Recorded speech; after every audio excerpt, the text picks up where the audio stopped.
Tripura special executive চাকরি প্রার্থীদের result কি এই জুন মাসেই দেওয়া হবে? কাঙ্ক্ষিত বহু প্রত্যাশিত ফলাফল কি দেবে তাদের? প্রোটেস্ট কিংবা আন্দোলনের হুঁশিয়ারি যে দেওয়া হয়েছে, মাননীয় মুখ্যমন্ত্রী প্রফেসর ডক্টর মানিক সাহা সরকার কি তার আগেই তাদেরকে তাদের কাঙ্ক্ষিত ফলাফল প্রকাশ করে দেবে, নাকি আবারও যেতে হবে স্পেশাল এক্সিকিউটিভ রাস্তায় আন্দোলনে? দীর্ঘ 3 বছর পেরিয়ে গেলেও স্পেশাল এক্সিকিউটিভ এখনও অপেক্ষায় রয়েছে। তারা বহু প্রত্যাশিত ফলাফল পাওয়ার এক একটি দিন, এক একটি সময় তারা কিভাবে অতিবাহিত করছে শুধু তারাই জানে।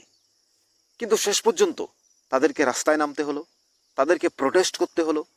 তাদের ঠিক যে প্রত্যাশা ছিল রাজ্য সরকারকে ধন্যবাদ জানাবে সুন্দর ফলাফলের জন্য, কিন্তু তার আগে তাদেরকে যেতে হলো রাস্তায় ফলাফল বের করার জন্য। এবার কি তাদের স্বপ্ন পূরণ করবে, নাকি ঠিক প্রত্যাশিত ফলাফলের অপেক্ষায় আরও থাকতে হবে? মাত্র কয়েকদিন আগেই, দুদিন আগে স্পেশাল এক্সিকিউটিভের চাকরি প্রার্থীরা গিয়েছিল তাদের পুলিশ কোয়ার্টারে এবং তারা রাস্তায় নেমে তাদের প্রোটেস্ট দেখিয়েছে। রাজ্য সরকারকে 7 দিনের সময়সীমা বেঁধে দিয়েছে। তারপর প্রশাসনের সাথে দেখা করে বলা হয়েছে এই জুন মাসেই তাদের রেজাল্ট প্রকাশিত হবে। স্পেশাল এক্সিকিউটিভের চাকরি প্রার্থীরা আপনারা কি খুশি? আপনারা কি এখন আপনাদেরকে যে সময় দেওয়া হলো এই জুন মাসের মধ্যে রেজাল্ট প্রকাশ করা হবে, যেটা আপনারাই বললেন, আপনারা কি খুশি? আপনারা কি মনে করেন যে স্বচ্ছতার মাধ্যমে চাকরি হবে, যে কথা মাননীয় মুখ্যমন্ত্রী প্রফেসর ডক্টর মানিক সাহা এবং তার সরকারের অন্যান্য মন্ত্রিমণ্ডল প্রশাসন সবসময় বলেন যে স্বচ্ছতাই হচ্ছে আমাদের মূল মন্ত্র, স্বচ্ছতার মাধ্যমেই হবে স্পেশাল এক্সিকিউটিভের চাকরি, কিংবা লেখালেখি করতে হবে না ফেসবুকে, বিভিন্ন অনলাইনে চাকরি আপনারা সময় অনুযায়ী পাবেন? স্পেশাল এক্সিকিউটিভের চাকরি প্রার্থীরা কতটা খুশি?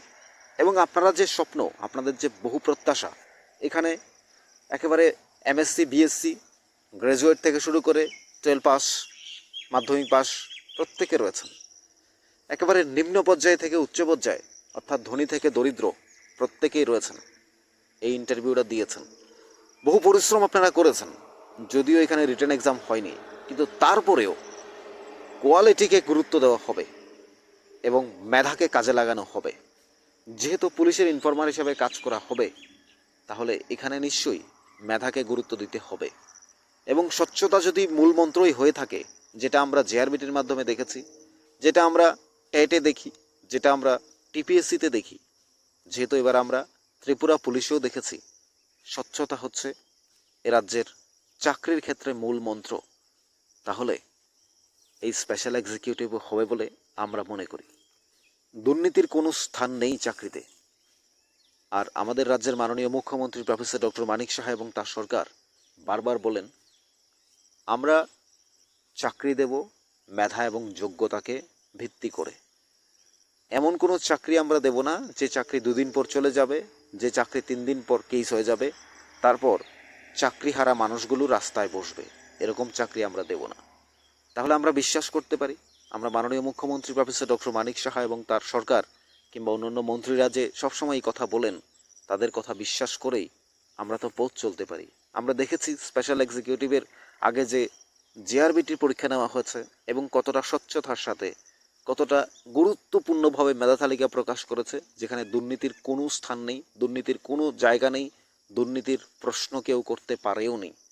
সে জায়গায় জেআরবিটি চাকরি করছে গ্রুপ ডি, গ্রুপ সি এবং টিপিএসসির মাধ্যমে কন্টিনিউয়াসলি হচ্ছে, টেট তো হচ্ছেই, এবং তাছাড়া ত্রিপুরা পুলিশের মাধ্যমেও যে চাকরি নেওয়া হচ্ছে স্বচ্ছতার জায়গা করে দিয়েছে, স্বচ্ছতার নজির রেখেছে। এবার স্পেশাল এক্সিকিউটিভের পালা, সেটাই দেখার অপেক্ষায় আছে রাজ্যবাসী। যেহেতু 6600 বিশাল পোস্ট, আর আমরা বারবার বলছিলাম, আমি কয়েকদিন আগেও একটা ভিডিও দিয়েছি যেখানে বলেছিলাম এই মাসেই রেজাল্ট প্রকাশ করা হবে, কিন্তু আমরা কমেন্টস বক্সে গেলে দেখি যে কেউ বলে সরকারের দালাল, কেউ বলে আমরা ভুল কথা বলি, কেউ বলে আমরা ফালতু কথা বলছি। সেটা একান্ত আপনার ব্যক্তিগত ব্যাপার। ঠিক আপনারাও যখন এবার আন্দোলনে গেলেন, প্রোটেস্ট করলেন, প্রশাসনের কাছে ডকুমেন্টস অর্থাৎ আপনারা যে ডেপুটেশন দিলেন সেখানেও আপনাদের বলা হলো এই মাসের মধ্যে দেবে, তাহলে আমাদের কথার সাথে তো আপনাদের মিলেছে। আমরা শুধু এইটুকু বলবো, আপনাদের কি বলার, আপনারা কি ভাববেন সেটা একান্ত আপনার, কিন্তু আমরা আমাদের দায়িত্ব, আমরা আমাদের কাজ আমরা আপনাদের সামনে তুলে ধরি। সেখানে আপনারা কি ভাববেন, আপনারা কি করবেন, আপনারা কি লিখবেন কি লিখবেন না, সেটা একান্ত আপনার অভিরুচি, আপনার মনের ব্যাপার। আমরা আপনাকে তো আর ঠিকঠাক বুঝিয়ে দিতে পারবো না যে কোনটা লিখবেন কোনটা লিখবেন না। আপনার মন্দ বলার ইচ্ছে হলে মন্দ, ভালো বলার ইচ্ছে হলে ভালো। তবে আমরা এইটুকু বলতে চাই যে আমরা সবসময় সবার যেটা ভালো সেটাই আমরা তুলে ধরি। কেউ অপরাধ করলে সেটাও আমরা তুলে ধরি, কেউ ভালো কাজ করলে সেটাও আমরা তুলে ধরি। রাজ্য সরকারের ভালোটাও আমরা দেখাচ্ছি, আমরা রাজ্য সরকারের ব্যর্থতাও দেখাচ্ছি।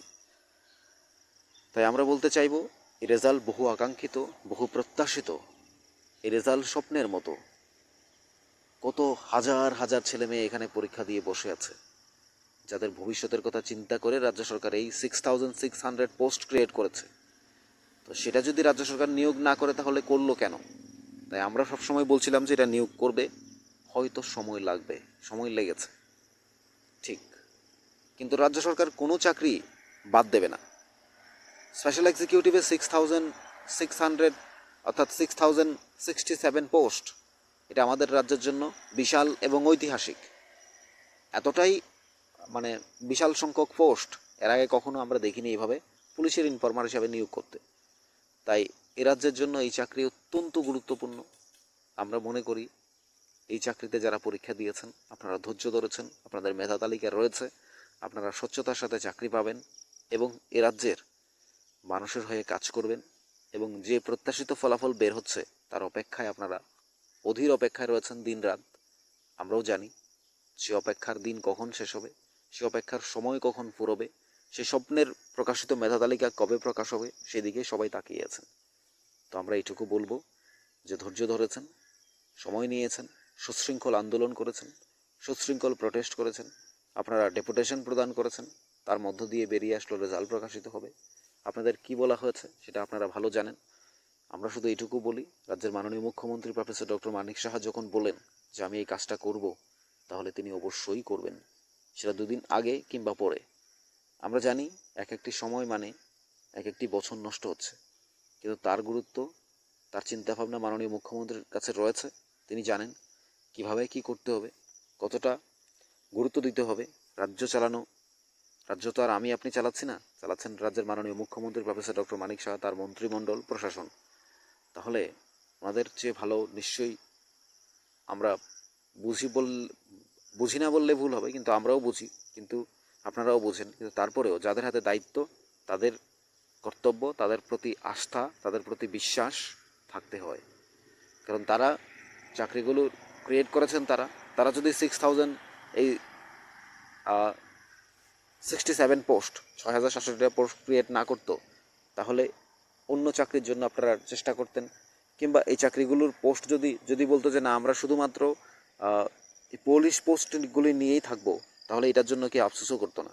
কারণ এটা এই সরকার এসেই করেছে, এই সরকারের, তাই এই সরকারের বিরুদ্ধে আন্দোলনও হচ্ছে, এই সরকার পজিটিভলি সাপোর্টও পাচ্ছে, এবং এই সরকার আবার মাননীয় মুখ্যমন্ত্রী স্পেশাল এক্সিকিউটিভ নিয়ে নিজেও কথা বলেন, এবং তার ভালোটাও উনি প্রশংসিত হচ্ছেন, আবার সমালোচিতও হচ্ছেন কেন দেরি হচ্ছে এই নিয়ে।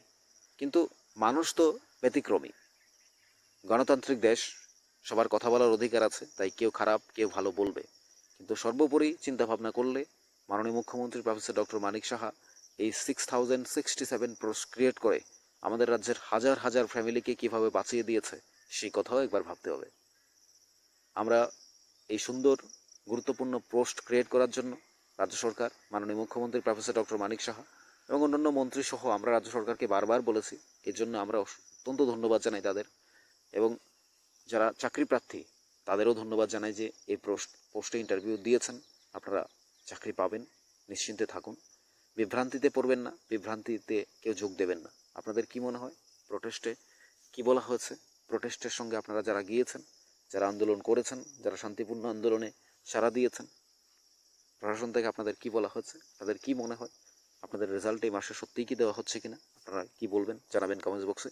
আমাদের চ্যানেলটি সাবস্ক্রাইব করে রাখুন, প্রতিটা আপডেট পেতে আমাদের সাথেই থাকুন।